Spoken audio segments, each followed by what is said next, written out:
नमस्कार, स्वागत है आपका सीडी पोस्ट लाइव में। मैं हूं मुस्कान। बिहार के राज्यपाल आरिफ मोहम्मद खान का एक वीडियो आया है सामने और वीडियो में वो बोल रहे हैं कि बिहार की हालत देखकर मुझे रोना आ रहा है। यह बात कहते हुए कहीं ना कहीं जो सरकार है जेडीयू बीजेपी को कटघरे में खड़ा कर रही है। और इस पर बातचीत करने के लिए हमारे साथ मौजूद है हमारे संपादक दीपक शर्मा। सर, बिहार के राज्यपाल का ऐसा कहना कि मेरा दिल रो रहा है बिहार का हालत देखकर, कहीं ना कहीं अपने सरकार पर खुद उंगली उठाना हुआ। देखिए, उन्होंने उंगली नहीं उठा दी है, पूरा हाथ ही उठा दिया है। इतना बड़ी बात, वो भी आरिफ मोहम्मद खान कौन है?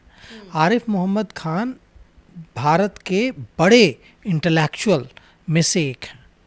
वे अगर कोई बात कह रहे हैं तो उसके मायने हैं, उसकी अहमियत है। आरिफ मोहम्मद खान ने आज जो कहा बुद्धिजीवियों के साथ जो उनकी मीटिंग थी उसको संबोधित करते हुए, उसमें उन्होंने कहा कि जो बिहार के कॉलेजों और यूनिवर्सिटी की जो हालत है उसे देखकर मेरा दिल रो रहा है। बताइए, बम मार रहे हैं। ऐसा क्यों बोल रहे हो? क्योंकि बम चल रहा है ना, बीएन कॉलेज में बम चला है और उसमें छात्रों की मौत हो गई है। अब राज्यपाल ये कह रहे हैं कि विद्या का मंदिर। क्यों ना हम पहले सुनाएं कि राज्यपाल ने क्या कुछ कहा है, उसके बाद हम इस पर चर्चा करें। इंटरनेट पे चले जाइए।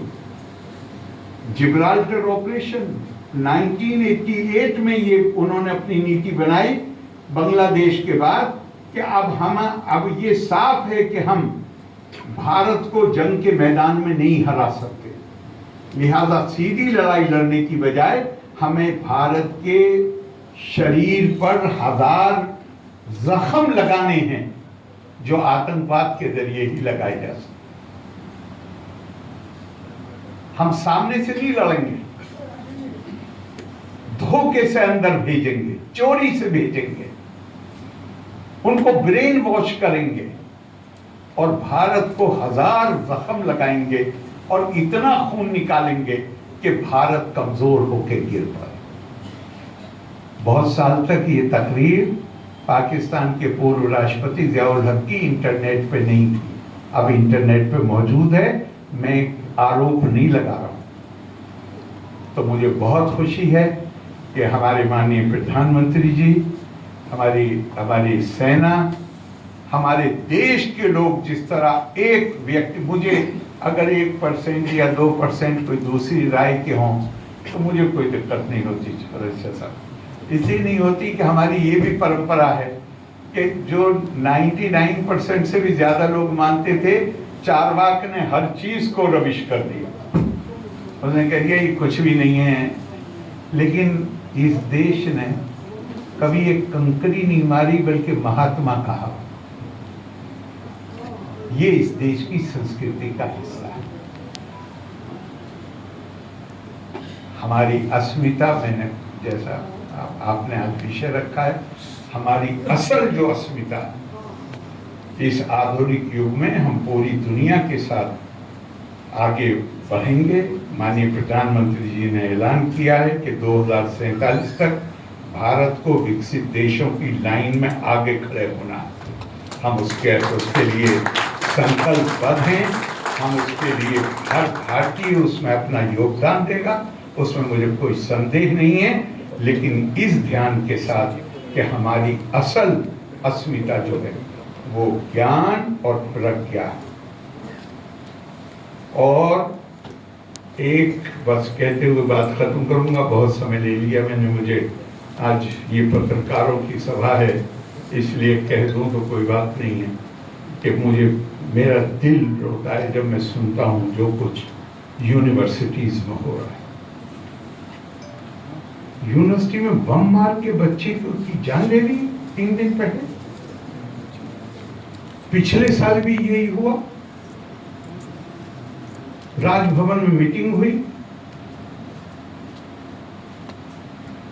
कल मैंने वाइस चांसलर से पूछा, मैंने सुना है कि जो उस मीटिंग में जो फैसले लिए गए थे उस पर क्या कार्रवाई हुई, उसकी रिपोर्ट भी नहीं आई। नहीं सर, रिपोर्ट तो तैयार हो गई, ये दस्तखत नहीं हुए। और दूसरा बच्चा फिर मर गया। क्या है ये? ये यूनिवर्सिटियां मां सरस्वती के मंदिर हैं, इन्हें अराजक तत्वों के सुपुर्द कर दिया हमने। तो मैंने उनसे कहा कि ये मीटिंग अब राजभवन में नहीं होगी, जहां ये घटना घटित हुई है कल मैं वहां आ रहा हूं और मैं यहां से सीधा वहीं जा रहा हूं।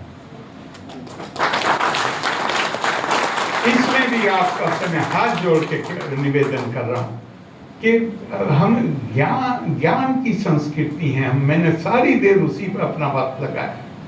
अगर ज्ञान के मंदिर में बम चलेंगे या ऐसी घटनाएं होंगी जो शर्मिंदा, मैं कह नहीं सकता।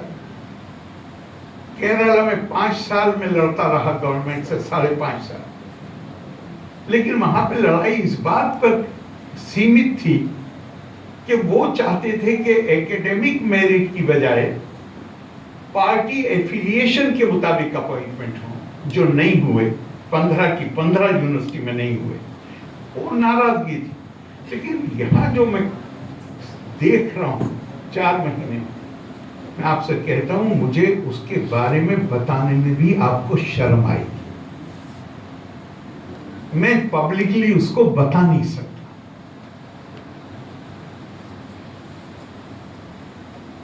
जिस तरह के फोन किए जा रहे हैं उन लोगों को जिनकी नई नियुक्ति हुई है, ये करोगे तो ये हो जाएगा, ये करोगे तो ये हो जाएगा। 1-2 एक्शन भी लिया जहां बिल्कुल पुष्टि हो गई। तो इसमें मुझे आपकी मदद चाहिए। मैं आपसे उसके लिए प्रार्थना कर रहा हूं, अनुरोध कर रहा हूं और आप सबके को मैं अपनी शुभकामनाएं देता हूं। जिनको आज सम्मानित किया गया है उनको एक बार फिर बधाई देता हूं। लोका समस्ता सुखिनो भवन्तु। धन्यवाद। जय हिंद। तो देखिए क्या कह रहे हैं, उनकी पीड़ा समझिए। एक विद्वान राज्यपाल हैं वो, उनके कुछ कहने के मायने हैं। उनकी विद्वता उन्हें बहुत बड़ा कद देती है आरिफ मोहम्मद खान को। आरिफ मोहम्मद खान कह रहे हैं कि जिस तरह से बिहार के कॉलेजों में हालत है, बताइए विद्या के मंदिर में बम चल रहे हैं। और उन्होंने इतना ही नहीं कहा है, सिर्फ लॉ एंड ऑर्डर की बात नहीं उठाई है, उन्होंने इस पर सवाल उठाया है, करप्शन को भी बड़ा मुद्दा बनाया है। उन्होंने कहा है कि जो नई बहालियां हो रही हैं उसमें पैसे मांगे जा रहे हैं फ़ोन कर करके, और उन तक जानकारी पहुंची और उन्होंने कुछ मामले में जिसमें उनके पास सबूत हाथ लगे उसमें एक्शन भी लिया है। लेकिन वे कह रहे हैं कि इतना बड़ा खेल चल रहा है और जो हालत हो गई है उसे देखकर रोना आ रहा है। अब वे कह रहे हैं कि अब मैंने क्या हालत है, सोचिए कि मैंने मीटिंग बुलाई, मैं गवर्नर हूँ। आरिफ मोहम्मद खान कह रहे हैं कि मैं गवर्नर हूँ, मैंने मीटिंग बुलाई, मेरे यहाँ मीटिंग होती है और उस पर एक्शन नहीं होता है, उस पर आदेश जारी नहीं होता। और जब मैं पूछता हूँ कि क्यों नहीं, तो बताया जाता है कि हस्ताक्षर नहीं हुआ। क्या हो रहा है ये? उन्होंने जो जताई है चिंता, उसकी गूंज दिल्ली तक जाएगी मुस्कान जी। लेकिन ये काफ़ी शर्मसार बात है कि गवर्नर के बातों को सीरियस नहीं ले रही है प्रशासन, एडमिनिस्ट्रेशन सीरियस नहीं ले रही है। इस पर क्या कार्रवाई हो सकती है? देखिए बिल्कुल गवर्नर की जो चिंता है, और जो चिंता नहीं कहेंगे इसको मुस्कान जी, इसको कहेंगे निराशा। उनकी जो निराशा है वो छलक गई, और उन्होंने जो कुछ कहा है वह एनडीए सरकार को जवाब देते नहीं बनेगा अब।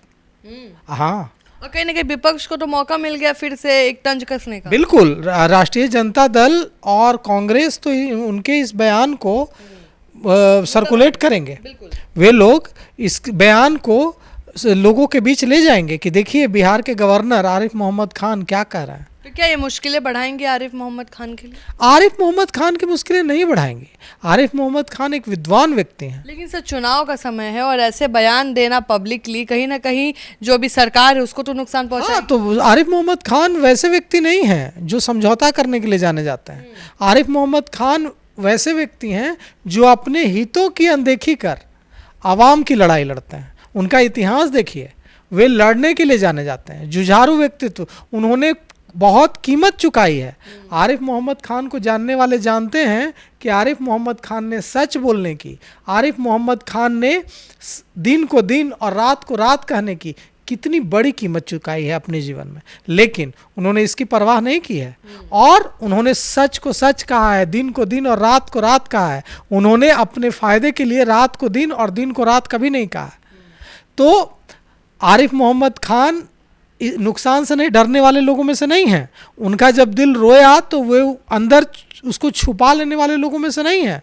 उन्होंने देखिए खुलकर बुद्धिजीवियों से बातचीत में, पत्रकारों से बातचीत में खुलकर अपनी बात रख दी कि कैसे बिहार के कॉलेजों में क्या स्थिति है, भ्रष्टाचार का क्या आलम है और कैसे बच्चे जो है शिकार हो रहे हैं इसका, हमारे छात्र शिकार हो रहे हैं, हमारी छात्राएं शिकार हो रही हैं। और उन्होंने कहा कि अब मैंने तय किया है कि अब मैं मीटिंग बुलाऊंगा नहीं, अब मैं कॉलेजों में जाऊंगा, अब मैं ही उठकर यूनिवर्सिटी में जाऊंगा। और उन्होंने सिर्फ कहा नहीं, उन्होंने आज करके भी दिखा दिया। काफी बड़ा कदम है आज उन्होंने सिर्फ कहा नहीं, उन्होंने करके भी दिखा दिया। आज वे बीएन कॉलेज पहुंच गए।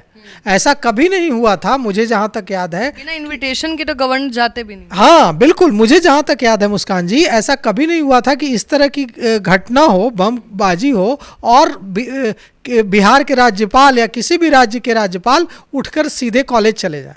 तो इस तरह की घटना हुई है और इससे राज्यपाल आरिफ मोहम्मद खान दुखी हैं और वे गए हैं बीएन कॉलेज और उन्होंने बुद्धिजीवियों से बातचीत में उससे पहले, कॉलेज जाने से पहले उन्होंने बुद्धिजीवियों से बातचीत में बुद्धिजीवियों को संबोधित करते हुए, उनसे इंटरैक्ट करते हुए यह बात कही है कि उनका दिल रो रहा है और उन्हें इस बात की बहुत तकलीफ है।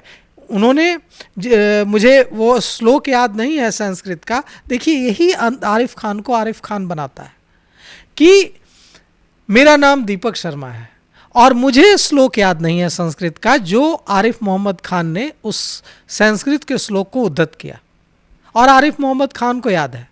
आरिफ मोहम्मद खान ने उस श्लोक को, संस्कृत का श्लोक भी उद्धृत किया है और उन्होंने कहा कि हमारी संस्कृति देखिए, हमारे संस्कृत के श्लोक को उद्धृत किया और हमारी हालत देखिए।